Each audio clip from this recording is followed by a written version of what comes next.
Anne Applebaum published a piece yesterday or the day before in The Atlantic, and it's titled "Russia and China Are Winning the Propaganda War." And it's a long piece. It's like 15, 20 pages. It's a very thoughtful piece, and it's very detailed. But the essence of it is that back in the day, and this started, she starts with China and Tiananmen Square in, what was that, 89, I believe it was.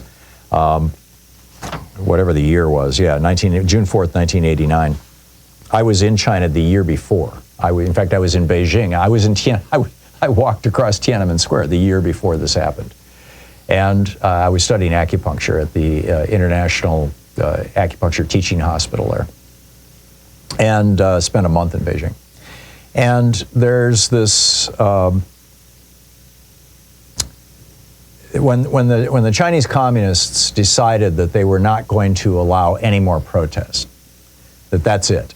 And that, you know, the whole Western influence thing. Keep in mind, those protesters in Tiananmen Square carried a 30-foot tall papier-mâché replica, or I think it was 24 feet tall, papier-mâché replica of the Statue of Liberty. They called her the goddess of liberty. This was, you know, the world at that time in 1989 looked to the United States and said, we want to be like you. And protest was part of that tradition, by the way, apropos of our larger discussion today about, you know, campus protests. And so the Chinese communists said, we need to shut this down in China. And Bill Clinton ridiculed them. He said, you know, in fact, he was at a conference later that year. He was president at the time. He was at a conference later that year, and he said, actually, it must have been late. Yeah, this was. Must have been a little later than that. It was in 2000. President Bill Clinton told an audience at Johns Hopkins School of Advanced International Studies, it's impossible. He said, China's been trying to crack down on the internet. Good luck. That's sort of like trying to nail Jell-O to the wall. Well, they did. But not only that, the main thing was that they decided that America was a source of poison to China. That our embrace of democracy was poisoning the Chinese people. And now this was 89.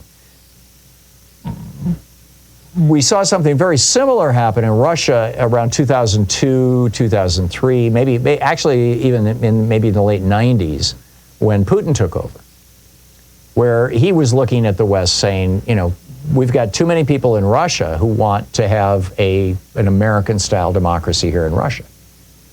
And so while, yes, they clamped down internally, you know, the Great Firewall and all this kind of stuff.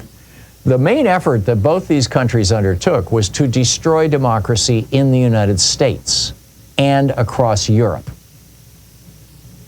And in Taiwan and in Japan and in South Korea. I mean, just take down democracy everywhere in the world.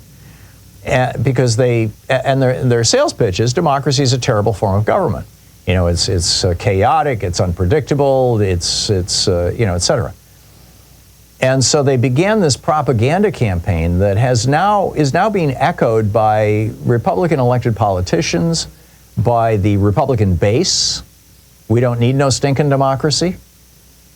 I don't know if you caught Rachel Maddow last night. She opened her show with this, you know, that the Republicans, Tim Scott going on TV saying that he refused to say that he would acknowledge the result of the 2024 election, this year's election, if Donald Trump lost.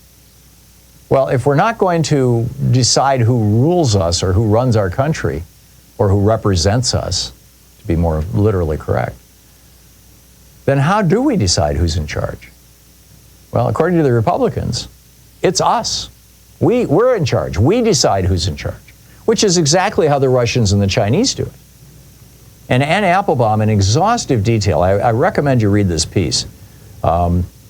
Her headline is her headline is Russia and China are winning the propaganda war. Set out to destroy democracy in the United States and Europe, and they're doing it. We're seeing the rise of these right-wing parties. We've seen the right-wing takeover of the Republican Party by authoritarians. Donald Trump is their avatar. He is America's Vladimir Putin. Very much wants to be America's Vladimir Putin. And this is a very dangerous thing, and it's a very dangerous moment. And America needs to recognize this as a threat, as more of a threat actually than even a military threat. Because it's a lot easier to defeat a military threat than is a mind virus.